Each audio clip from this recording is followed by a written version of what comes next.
Samsung survey ఈ 4 department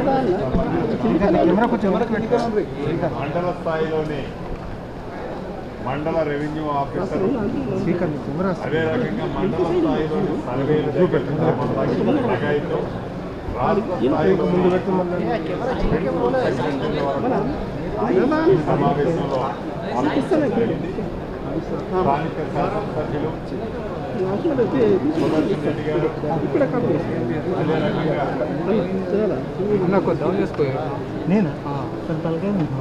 గోపల్ Reddy గారు MLC గారు పిసిసి అధ్యక్షులు వారు మహేష్ కుమార్ గౌడ్ గారు డిసిసి అధ్యక్షులు ప్రజాప్రతినిధులు రాజకీయ పార్టీలకు అతీతంగా ప్రజాప్రతినిధులందరూ కూడా ఈ సమావేశంలో పాల్గొంటున్నారు. ప్రధానంగా ఈ ప్రభుత్వం ఏదైతే ధరణిని బంగాళాఖాతంలో వేసి భూభారత చట్టాన్ని తీసుకురావడమే కాకుండా ఈ చట్టం ద్వారా శాశ్వతంగా భూములున్న ఆసాములకి వివాద రహితమైన భూములు ఇచ్చే దాంట్లో భాగంగా ఈ వివాద రహిత భూములు ఇవ్వాలి అంటే సర్వే కార్యక్రమాన్ని చేపట్టాలి. భూముల్లో సర్వే చేస్తే తప్ప సమస్యలు అనేది పరిష్కారం కాదు అనేది అనేక మంది నిపుణులు అదే రకంగా అనుభవజ్ఞులైన రైతులు ఇచ్చిన సూచనలు సలహాల మేరకు రాష్ట్ర వ్యాప్తంగా జిల్లాలో 72 గ్రామాల్లో సర్వే కార్యక్రమానికి శ్రీకారం చుట్టారు. అదే రకంగా కొన్ని దశాబ్దాలుగా సుమారు రాష్ట్ర వ్యాప్తంగా 413 గ్రామాలకు నక్షాలు ఆ గ్రామాలకు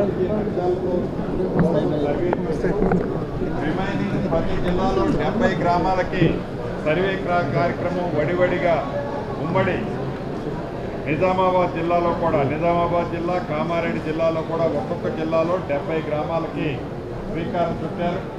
దాంట్లో గ్రౌండ్లో వస్తున్న ప్రాబ్లమ్స్ ఏమేమి ఉన్నాయి, ప్రజలు ఏమేమి కోరుకుంటున్నారు, ఎందుకంటే ఇది ప్రజాప్రభుత్వం. ఆనాటి పెద్దల్లాగా 4 గోడల మధ్య విధి విధానాలు తయారు చేసే ప్రభుత్వం కాదు ఇది. ప్రజల అభిప్రాయాలకి అభిష్టాలకి అనుగుణంగానే ఈ ప్రభుత్వం నిర్ణయాలు తీసుకుంటుంది. దాన్ని దృష్టిలో పెట్టుకొని ఈ సర్వేకి జరుగుతున్న రిజల్ట్స్ని ఎలా ఉన్నాయనేది క్షుణ్ణంగా ఇప్పుడు పరిశీలించడం, అదే రకంగా స్థానిక ప్రజాప్రతినిధులు చెప్పిన ఆలోచనలకు అనుగుణంగా కూడా వాటిని ఎలా చేయాలి అనేది కూడా నిర్ణయాలు తీసుకోవడం జరిగింది. కొంతమంది అధికారులు ఎవరైతే నిర్లక్ష్యంగా బాధ్యతారహితంగా ప్రవర్తిస్తున్నారో వారికి మొదటి విడత కూడా ఈరోజు వాళ్ళకి కొన్ని సూచనలు ఆదేశాలు ఇవ్వటం కూడా జరిగింది.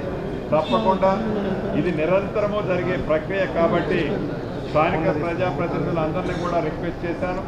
వారి వారి నియోజకవర్గాలు వారి జిల్లాల్లో వీటికి సంబంధించిన అంశాల మీద అట్లీస్ట్ వీక్లీ 1-5 ఈ అధికారులతో ఇంటరాక్ట్ అయ్యి ఈ కార్యక్రమాలు ముందుకి పాజిటివ్గా తీసుకువెళ్లే విధంగా చర్యలు ఏమేమి చేపట్టాలో వాటన్నింటినీ కూడా స్థానిక ప్రజాప్రతినిధులతో సంప్రదించడం జరిగింది.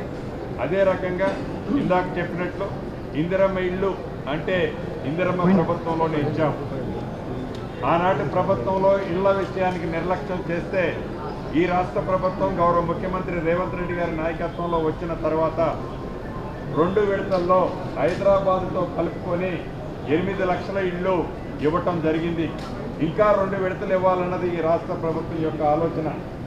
ప్రత్యేకంగా ఈ నిజామాబాద్ కార్పొరేషన్ పరిధిలో ఇళ్ల స్థలాలు లేవు అనేది స్థానిక ప్రజాప్రతినిధులు పెద్దలు సుదర్శన్ రెడ్డి గారు కానీ అదే రకంగా మహేష్ కుమార్ గౌడ్ గారు మిగతా మిత్రుల సూచనలకు అనుగుణంగా హైదరాబాద్లో ఏ రకంగా అయితే ఇందిరమ్మ టవర్స్ కడుతున్నామో పేదవాళ్ళకి ప్రభుత్వ స్థలంలోనే ఇళ్ళు కట్టించి ఇచ్చే కార్యక్రమం చేపట్టామో అదే కార్యక్రమం ఈ నిజామాబాద్లో కూడా కావాలని అడిగారు. పైలట్ కింద మొదట ఒక 2 నుంచి 3 ఎకరాల్లో కట్టడానికి వీలు ఇచ్చింది. ఒక 10-15 డేస్లో దానికి సంబంధించిన నోటిఫికేషన్ కూడా ఈ నిజామాబాద్ పట్టణంలో ఇవ్వటం జరుగుతుంది.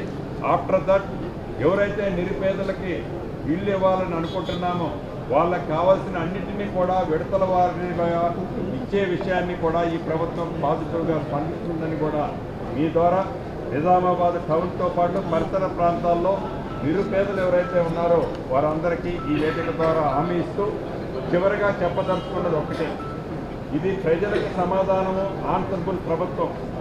ప్రజలు నచ్చి మెచ్చి తెచ్చిన ఈ ప్రభుత్వం ఇందిరమ్మ ప్రభుత్వం ప్రజలకి మంచి చేసే దాంట్లో, ప్రజలు ఏది కోరుకుంటున్నారో అది చేసే దాంట్లో, ప్రజలు అడిగే ప్రతి దానికి సమాధానం ఈ ప్రభుత్వం చెప్తుంది తప్ప ఎవరో కమిషన్దారులో, దందాదారులో, విషపూరితమైన ఆలోచనలో ఉన్న వారి సమాధానాలు ఎవరన్నా మా దగ్గర నుంచి ఆశిస్తే వారికి సమాధానాలు రావు. నిరుపేదలు, ఈ రాష్ట్ర ప్రజలు మంచి ఏదైతే కావాలని కోరుకునే వాళ్ళ కోరికలకి ఈ ప్రభుత్వం సమాధానం చెప్పుద్దని కూడా తెలుపుతూ సెలవు.